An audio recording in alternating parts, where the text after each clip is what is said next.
I appreciate you watching last week's episode. So it was great. Great. Well, I welcome everyone to my second episode of Uplifting Voices. I'm State Senator Jamie Eldridge, and started Uplifting Voices to reach out and interview, listen, have a conversation with Black community leaders from across Massachusetts. And we were very fortunate last week to have Jamal Crawford, who is a police reform and activist in Boston, in Dorchester. And this week, very honored to have Anna Kizito, who is a Acton-Boxborough Regional High School graduate, and now you're a junior at Hofstra, is that correct? I'm a rising senior, yes. Rising senior, excuse me. And I understand yesterday you just had a birthday, so happy birthday to you. Thank you, thank you. Yeah, and so, really since the protests came up around the murder of George Floyd, I heard about you. We had the chance to meet and talk about the organization that you formed with other Acton-Boxborough Alumni of Color, and your vision about things that need to happen in the Acton-Boxborough schools and in Acton.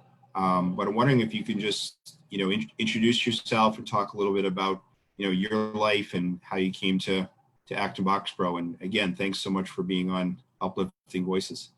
Thank you for having me. Well, I moved to Acton-Boxborough when I was 14, my freshman year of high school. And I moved from Weymouth. And before that, I was living in Quincy. So it was definitely a culture shock. And naturally, I was a child just trying to see who I could align myself with in my grade. And I was really fortunate to meet a lot of the friends that I still have today. But I was definitely aware of how white and Asian the community was, and how there weren't a lot of faces that looked like me, from students to faculty. So that was something that kind of made me more aware of my experience in the community. But I had a really great education at AB, and I wouldn't trade the experiences I had there for the world. And I think that, I truly believe that a lot of my work today in activism and my passion for politics comes from the environment that I was able to learn from and grow in at Acton-Boxborough. And it definitely made me want to give back in a way, because I realized that opportunity isn't given to a lot of people that look like me. One of the best educations at the high school level in the state. And that only became more and more aware. I only became more and more aware of that as I came into my own consciousness as a young Black woman. So in this time at Hofstra, I studied political science and English. I've been honing just skills and advocacy and trying to be better at advocating for people that look like me, but also people who don't share my experiences as well. So I think this summer became the perfect storm of things where, the outrage over, being holed up inside, and the outrage over the deaths of Breonna Taylor and George Floyd and Ahmaud Arbery, it really just became a moment where I thought, what better way to kind of grassroots organize than with my peers who are also equally as passionate. And I've just been really lucky to do that. That is great. And I want to talk about your efforts this summer, but I am curious. So you and your family arrived in Acton when you were 14, is that correct? Yes, I was 14. My mom and my two little brothers, who are not so little, one just turned 13, which is kind of crazy. But yes, we moved here. And my mom is a single parent. She's also an immigrant from Kenya. And so that was definitely like something that we were navigating while we moved here. Sure. And I'm just curious, so you were in school in Weymouth and in Quincy, is that correct, before you came here? Yes, so I grew up in Quincy, and I went to Sacred Heart Catholic school for elementary school. And then when it came time for junior high / middle school, we moved to Weymouth, where I actually forget the name of the schools, but Weymouth Public Schools. And my mom definitely was super conscious of the opportunities I'd be able to have after, or going to a school like Acton versus going to a school in Weymouth. So that definitely inspired the move. And what was the diversity at the parochial school and the Weymouth Public Schools versus Acton-Boxborough? Just curious. Um, well, I definitely saw a lot more faces of color, children of color, faculty of color in Quincy and Weymouth. Naturally, Quincy is closer to Boston. So there was more of there was an immigrant community, there's a Hispanic community, there was also large African population. In Weymouth, it was, I kind of had more experiences, or it was like my first taste of the experience of being the only Black face in the room. So navigating that when I was 10 or 11 was pretty interesting. But I still had peers that were Black and Hispanic, and it didn't seem so isolating. And then moving to AB, it was like the first thing I definitely noticed when I walked into my first, it was an English class actually, funnily enough. But I remember kind of scanning the room. It's when you're young, and I think adults do that too, I believe. And speaking to my mentors who are not only in the activist field but also in politics, it's a very natural thing to look at who you naturally will feel has empathy for your experience.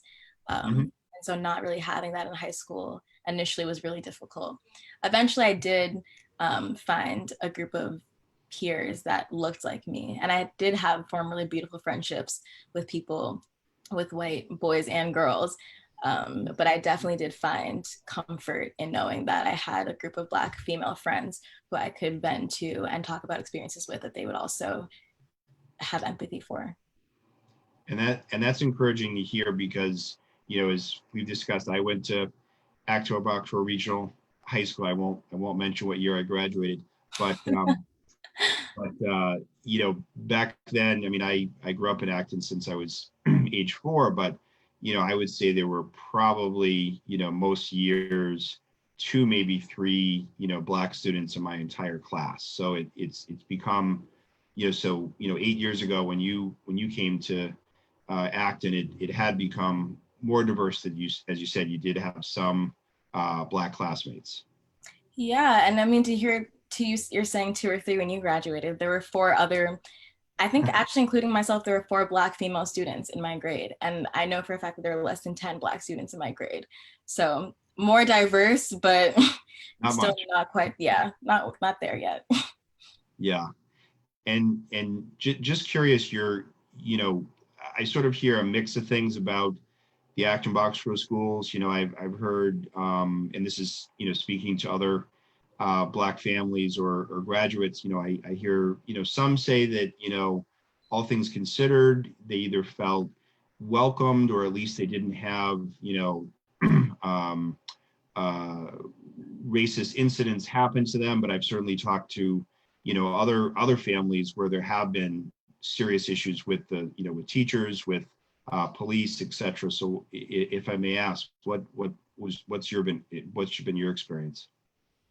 Well, it's very interesting because I think your high school, moving here at 14, I did have some level of maturity in terms of what racism looked like. But I had only experienced up until that point really overt forms of racism. I hadn't necessarily experienced microaggressions at the level at which I did at AB. I didn't understand that they can be just as dehumanizing. And also not having a face that could empathize that experience in administration and in faculty, it became really isolating and not having somebody to go to and say, oh, like actually a teacher touched my hair in class and it was really inappropriate and made me feel such and such a way. I know I had the opportunity of writing a piece for the Beacon, and it was really great because, oh my gosh, my brother's knocking at my door. I'm just gonna ignore him though. It's a great column. I read it. It's perfect. Thank you. But my friend Vivian has a quote. I used one of her quotes in that piece, and she was just talking about growing up in Boxborough because she lived here since she was about 8 years old. Just experiencing dismissal from teachers and from her peers and like that kind of isolation. So I think growing up as a child, though, that's more when you're in your really early formative years, it's hard to recognize a situation or instance as racist, especially if you're not learning about racism in schools. So Mhm. I bring that up because when I was 14, 15, 16, I think a lot of things were happening, and I didn't, until I had the language to identify, knowing the term now, microaggressions. I didn't have the language to say, wow, that was actually a racist instance, and maybe I was spoken to and interacted with in such a way because I am Black. I've definitely had teachers tell me that they had to double check my work, and it's funny because, like, again, these covert racist instances Sure. seem so normal in a town like this. But I definitely remember teachers telling me and laughing with me, saying they had to double check my work because they didn't believe that I could write something like like the paper that I just handed in. Horrible. Um, I've been in classrooms where discussions about whether you'd want to be a slave or a slave owner, and again, not really having anyone to go to and saying this upset me, or this Hmm. made me feel like I was being targeted. Hmm. That was just a little brief about my Yeah. experience. It's so important to talk about those, as you said, microaggressions. And I am reading, and I think a lot of people are reading now, the book How to Be an Anti-Racist by Professor Ibram Kendi, who just came to Boston University. So he'll be teaching in Boston. And so one of the experiences he talks about is as a Black youth in, I believe, New York, is that, in a class, and a Black classmate of his, a young Black woman, raising her hand continuously to, be called on, and the teacher instead was only calling on the white students. And, I think sometimes, at least as a as a white person, there's I think initially a thought of, well, that's a minor issue, that should be, brushed off, but that, how much sort of pain and angst it caused that, young Black girl, because, she had thought she wanted to participate in how, how sort of traumatic that was, that the teacher wouldn't call on her. So. Yeah, and I've definitely been in classrooms where that was the sentiment. And even in just maybe saying something or voicing an opinion and having it be dismissed, while another, maybe like a white male in the classroom, says the exact same thing and have Yep. it be praised and elaborated on. It's definitely something you navigate as a young Black woman. Um, Hmm. and I think it's sad because I think these discussions get left behind in talking about things like feminism, because I do feel like a friend of mine and I were just talking about how there's so many intersections that come with being Black and a woman that aren't really talked about in Exactly. Yep. mainstream politics, but that they're there. And I think that instance in the classroom is definitely one of those examples. Absolutely. And I think that, obviously that's a doubly a challenge and a barrier, that, to be Black and female. Um, I know that, over the summer you have formed, it's Acton-Boxborough Students for Equity and Justice Coalition. Yes. That is great. And talk to me about that, because, what I'm seeing, not only in Acton and Boxborough, but, I represent 14 communities. So you're seeing, all these, coalitions or organizations, some led by, residents or students of color, quite honestly, others, organized or led by by white residents. And, what talk to me about what your coalition is, and what you're hoping to do, as someone who spent a lot of time here. The thing about ABSEDGE for short, I know our name is the biggest mouthful, but we call ourselves ABSEDGE. And yeah, it's exactly that. It's a local student coalition, led by students. We are like the main advocates for ourselves, and I think that's something that's so rare in activist groups, having young people really be at the forefront of these issues. So it formed essentially in a kind of funny way. It had a few formations, until we kind of decided it'd be best to come together. Um, Mhm. it was the heat, and I still believe that we're in the heat of the moment of like demonstrations for Black lives. But at the very beginning, there were demonstrations all around the world, just sharing their standing in solidarity with the Black community. And in Acton, students were definitely now starting to question what they were being taught in schools, and their experiences versus the experience of their Black peers, not only in AB but also in surrounding communities like Lowell and Lawrence. So my friend Jack, they're all very humble. So you can't really find out, like, it's hard to find out who actually founded it. But my friend Jack Olson wanted to have these rallies in support because I think his parents weren't comfortable with him going into Boston, seeing as the protests were getting kind of wild. So he started circulating this idea that people would stand on Kelly's Corner and show their support and stand in solidarity. And that became a movement. And that movement is now entitled Black Lives Matter Acton. Sure. But the students decided that we wanted to have this tangible set of demands and actions for the Acton-Boxborough community. So we started rallying around this idea that our education system needed to be drastically changed in order to raise a generation that was more aware, not only than our parents, but then us, because there's so much that we didn't learn and are constantly unlearning because of our education. We decided that we couldn't talk about education without talking about wealth redistribution, seeing as this town is it's a wealthy suburb, and there are a lot of families that are barred out from living in areas like Acton and are barred from experiencing the same resources and opportunities that we are. And then it also, of course, because the national cry was to defund and divest from police. So those are 3 points that we're rallying around, but it's really amazing because as students, we are able to give a firsthand experience of what the school life and the school environment is like. And that's kind of really where we're starting. But of course, these issues don't exist in a vacuum. So we can't talk about more representation in schools and hiring quotas in schools until we talk about housing covenants and redlining, and talking about how we can give more resources to Lowell and Lawrence and other communities, and even Maynard, which is just so close to us. And of course, that also has to do with police, because students of color are definitely being policed way more than white students. And if we're talking about all of these things, I think we decided we either go big or go home. So that's really what we're rallying around as a coalition. That is great. And obviously when we met, I got a chance to look at your vision, and absolutely, the school, hiring more teachers of color, absolutely important.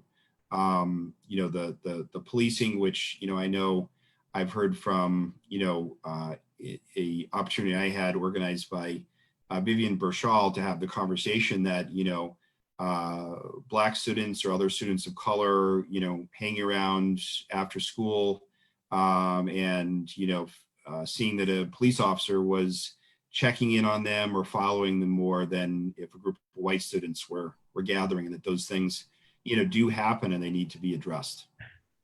Exactly. And I believe that we are sometimes in a bubble and we think that these issues happen somewhere else. And I think, again, like being youth, we're really tired of things being swept under the rug, and we're really just trying to show older generations, but also be leaders for younger generations, that we really want to see all these things come to light and also be worked on. Because I think these issues and issues like Black Lives Matter have political salience when it's convenient for our country. And I believe that in this moment, we're really trying to push for real conversations and real policy and real structural changes that can actually make this issue solved. I don't want to say solved, because I think we're so far from there, and also it's not a matter of solving. It's not an either or issue. But I think there needs to be real tangible change, and I do believe that we can definitely be leaders in that way.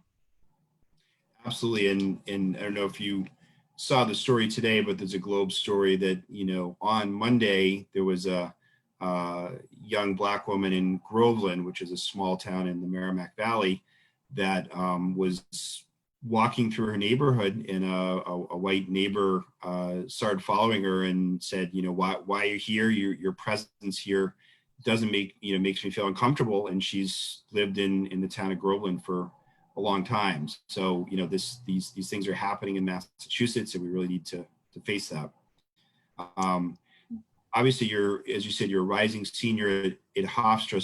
So are you organizing Alumni of Color to sort of continue this effort once you go back to school, or what are your hopes as far as this project, as someone who's also in college and obviously very busy with that?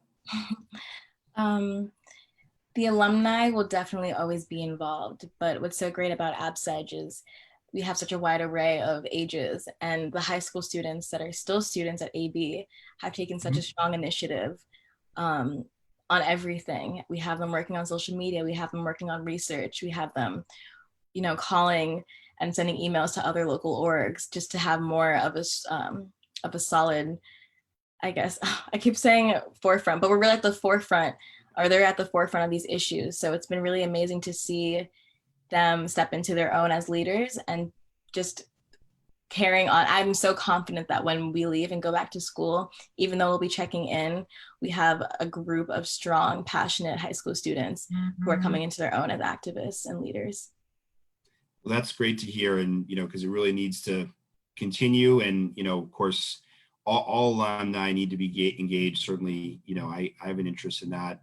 I know that you've also been a real student leader at Hofstra, and I'm just wondering if you could talk about some of your leadership and activism there, because I know, I talk to a lot of young people that, want to run for office, or want to make a difference, or want to have a career in social change.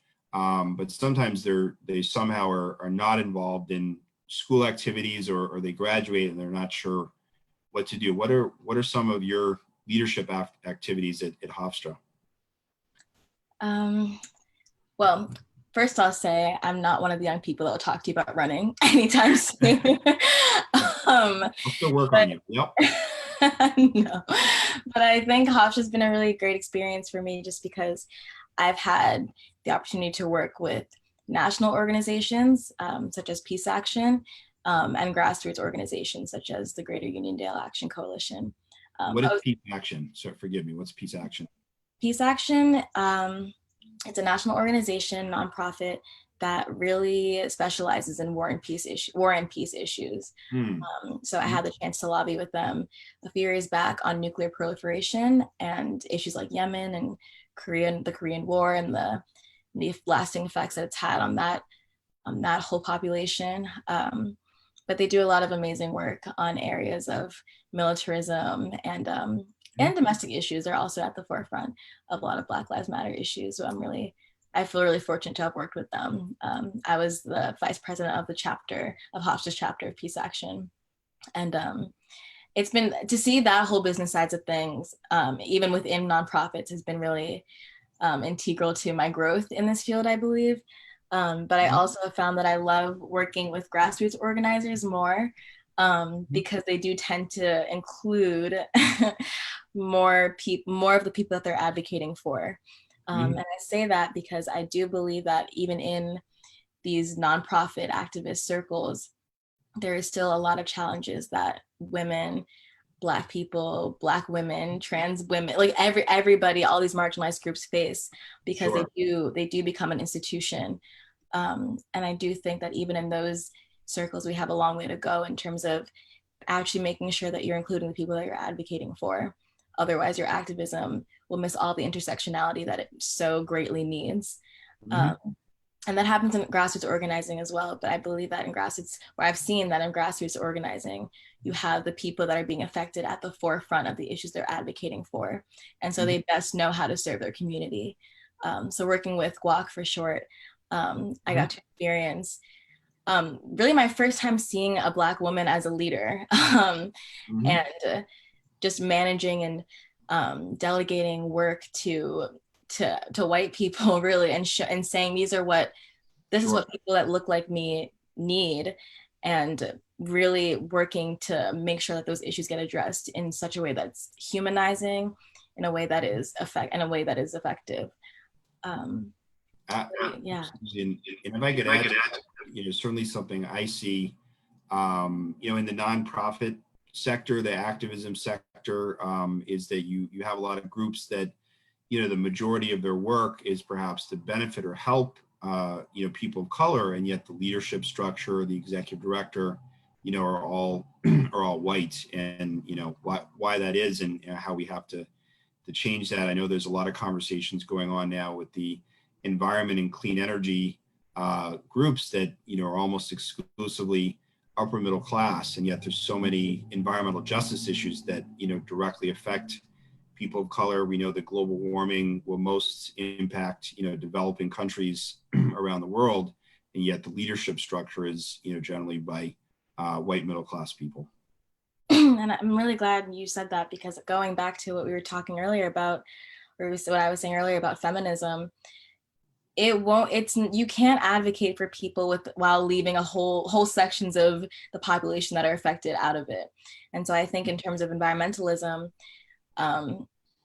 just as a young person, seeing Greta Thunberg, who's doing amazing work surrounding climate change activism or advocacy, and seeing that praise and her glorified in her work, but also the world neglects, at the same time, the world neglects Indigenous folks who have been advocating and on the front line, have been on the front lines of these issues for generations.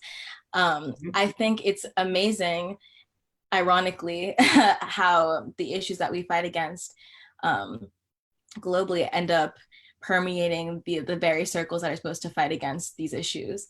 Right.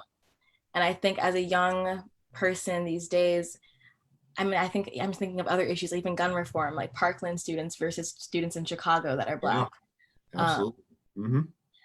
I think my generation sees this and is actively working to fight against it. And I think the thing about organizations, like national organizations like Peace Action, where the leadership is all white male, it only reflects the brokenness of the nation as a whole, because it ends up in the same way that the people who end up in leadership in corporate America come from wealthy families and had access to more resources and opportunities.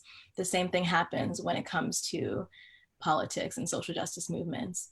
And I just talk about intersectionality a lot, because when you have one voice that's trying to advocate on behalf of the people that are marginalized, you end up missing a lot of the people that are in fact more at risk and have a lot more violence inflicted upon. And this isn't just a white issue. This happens even in the Black Lives Matter movement. We often don't talk about trans Black people. We often don't talk about people who have disabilities and are Black. And I just think that's just to a great detriment of the movement itself, because it'll never be equitable until we ourselves are equitable. And it's just something that I have to remind myself every single day, because as much as I do feel that like I have a lot of experience as a Black woman, there are some experiences that I can never empathize with. So even as I know a lot of white people, you feel like you're learning about all of these issues for the first time. I feel like I'm right there with everybody. I think this is a learning experience for all of us, because we can never know what every person is going through, but we can at least try to educate ourselves. And I think that's a sentiment that doesn't get talked a lot about in the activist circles. Absolutely. No, that's a really good point. And, just to focus on a local level, you have, obviously at the end of the day, Acton-Boxborough are majority white communities, and at least you have, some percent of white residents that, whether you want to call them, progressive or liberal, they are, looking to be supportive. But I will say, not that I'm not guilty myself, but, I'm sort of the example I used this week is that, I'm seeing a lot of white residents say, oh, I want to put up a Black Lives Matter sign in my yard, which is, good for them. But, one of the issues that, I know you and I talked about, and other young Black leaders have talked about, is, affordable housing, is that if you don't allow for more affordable housing in the suburbs, it's going to be harder to have, more diverse community. And, respectfully, some of these white residents might put up that Black Lives Matter sign, but when there is an affordable housing, project or an apartment project, proposed in their neighborhood, they're immediately opposed to it and saying, well, are you not understanding that connection, between, if you're wanting to embrace racial justice, you need to embrace a more diverse community, in your neighborhood, in your town. Yeah. And I guess that's the problem with the hashtag moment that we're living in. These issues, I always joke and say that I don't care about politics, I care about people. And the only reason I got involved in politics in the first place in activism is because my life is political, inherently. Yep. And I think what people miss a lot when they talk about the Black Lives Matter movement and pride and climate change, and you put a hashtag on it, you like name it, people forget that there are real people behind these policies and behind these movements. And so I think all I really have to say is Black lives won't matter until they matter in your workplace, until they matter in your schools, until they matter on the playground with your children, until they matter in the grocery store. I guess, and I guess people say people have a lot of frustration because there is a lot of hypocrisy when it comes to progressive communities in terms of what they're voting on and what they're saying. But I also just think that, I think you used the word guilty earlier, and there's just so much rhetoric. This is me being an English major now. There's so much rhetoric that takes away from the reality of the moment that we're living in. And I think if people stopped looking at progressivism as A, as performative, and B, as something you can win, and then we'll see actual change. Because I think for you to see actual change, you need to be ready to make mistakes and willing to make mistakes. Because I know I just spoke about how we're all learning, but I'll say it until I'm blue in the face. We're all learning. And I think in that learning and in that growth, if you can call yourself out before somebody else does, preferably, about where you were wrong in believing that a Black man you saw on the street was a thug, and where you were wrong in closing your windows when you drove through Lowell, then you can actually, you can really put your money where your mouth is when you say Black Lives Matter. And I do believe that voting is really strong and really important in addressing systemic racism. But I think when you're actually talking about like racial biases that affect the day-to-day lives of Black people living not only in this community, but in how we interact with communities around us, it needs to be an individual heart check, seriously, because I know I'm working with politics and I do care more about, or I don't know if it's more, but I do focus more on the structural changes that need to be had. But I mean, it's kind of like your last guest was talking about when he was talking about busing. The structural change was there. We were getting Black students in the door, but what were they experiencing when they were inside those school doors, and how are teachers relating to them and their peers? But we have a long way. Well, very, very powerfully said. I mean, I'm just so impressed with what you've done so quickly during your summer of isolation in Acton due to the pandemic. But Anna, I just thank you so much for coming on Uplifting Voices. Always a pleasure to talk to you. And I know you'll be headed back fairly shortly to Hofstra, but I know you're going to still stay very engaged with Acton-Boxborough Students for Equity and Justice. And thank you for your leadership on that, what you're doing in college and for the community. And pleasure to have you on the show. It was a pleasure to be here. Thank you so much. Absolutely. Okay, well, take care. And thanks to people checked in on Facebook Live to Uplifting Voices, and stay in tune for this interview each week. Thank you very much.